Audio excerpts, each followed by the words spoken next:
C'est à l'aube des élections plurielles qui se pointent à l'horizon 241 que la présidente de l'Union nationale, candidate déclarée à la présidence de la République du 26 août prochain, a été en ligne de mire le dimanche 16 juillet 2023 dans la commune d'Akanda pour échanger avec les femmes venues des coins et recoins du Grand Libreville. Le programme pour lequel il a été élu, mais il perd les élections, il passe à l'opposition et l'autre parti qui gagne devient la majorité. C'est comme ça. Or, chez nous, comme c'est toujours le même parti qui est au pouvoir, on pense que bon, la majorité c'est un État permanent. Non. Et vous allez faire en sorte justement qu'à ces élections, que l'opposition, oui, les partis d'opposition véritables aussi, gagnent la majorité et passent au pouvoir. Comme ça, on verra la différence. Vous pourrez juger de la manière dont ils vont réaliser leur programme.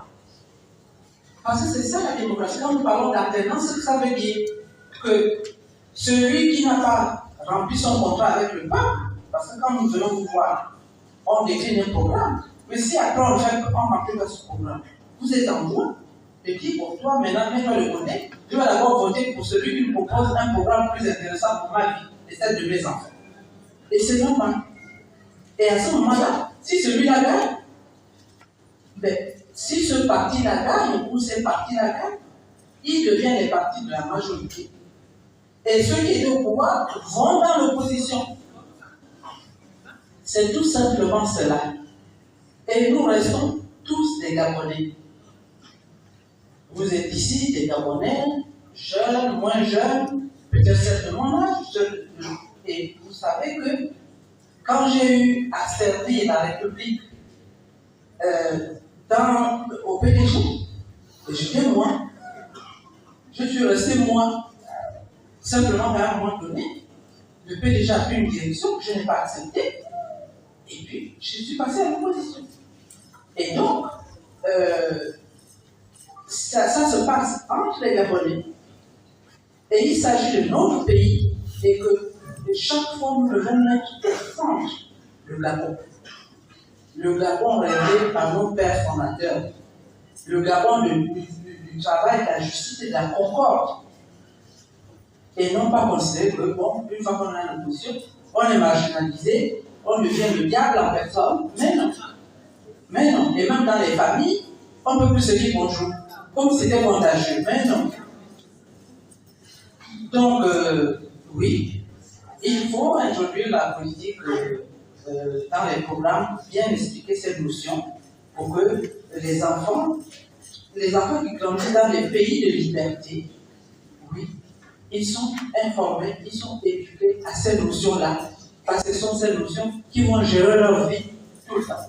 L'effervescence, l'engouement, suivi du soutien des femmes à travers les enjeux des élections à venir, la présidente de l'Union nationale n'a pas hésité de fixer le cap en invitant les femmes à oser pour le changement.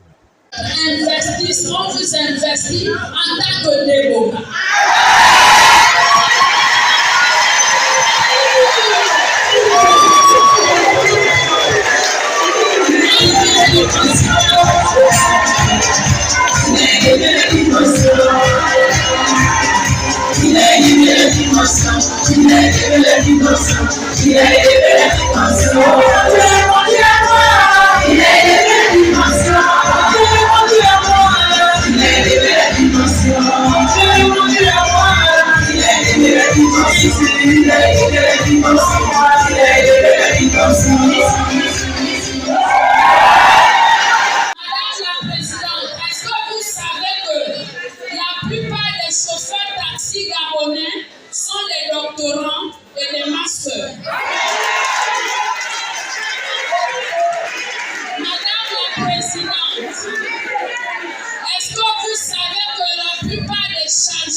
Forte mobilisation des femmes et surtout de leur prise de conscience de la nécessité de prendre leurs responsabilités. Elles ont non seulement exprimé des attentes que je prenais en compte dans mon projet de société, mais surtout, elles ont été très vives, très engagées et très enthousiastes à l'idée d'une candidature féminine. Donc, nous avons communié, nous avons partagé nos connaissances et surtout, j'ai noté qu'elles ont balayé tous les problèmes du Gabon. On parle de l'école, de la santé, de l'alimentation, du conflit homme-femme, des problèmes d'éducation, parce que beaucoup ont été choqués par l'introduction de l'enseignement de l'homosexualité au niveau des maternelles, ce qu'on ne comprend pas. Et donc, oui, je les félicite parce que ce sont de vraies citoyennes. J'ai compris qu'elles étaient véritablement, elles vivaient dans la cité et qu'elles étaient au courant des problèmes de la cité. 52% de la population gabonaise est composée de femmes. Donc c'est le premier groupe qui est suivi du groupe de jeunes femmes, jeunes garçons. Donc, il est important, et puis dans nos traditions, la femme, elle est au cœur de la famille, elle est au cœur de la cellule familiale. Nous avons tout le sud qui est matriarcal, donc c'est la femme qui organise la vie de la communauté, et donc il était important, lorsqu'on veut diriger ce pays, de prendre la vie de ces femmes-là. Et j'ai été impressionné par leur capacité véritablement de poser les problèmes de la République et de montrer la voie à suivre pour une République meilleure, où chacune d'elles, où leurs problèmes seront pris en charge par l'État. Nous considérons que cette nouvelle loi, cette nouvelle modification est anticonstitutionnelle, en plus du fait qu'elle est faite alors que le match a commencé. Parce que moi, j'ai déposé ma candidature la veille de la modification, donc on ne change pas les règles du jeu en cours de match.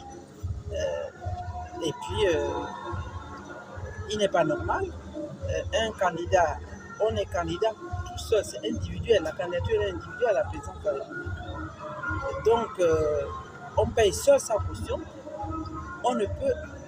on doit être représenté dans le bureau de vote. Ce n'est pas un groupe qui va les représenter, comme c'est dit dans la loi, que la majorité de représentants ne possèdent le représentants. Non, la candidature, elle est individuelle et tout le dossier se fait individuellement. Donc, un candidat à la présidence de la République doit avoir son représentant dans les bureaux. Ensuite, pour ce qui est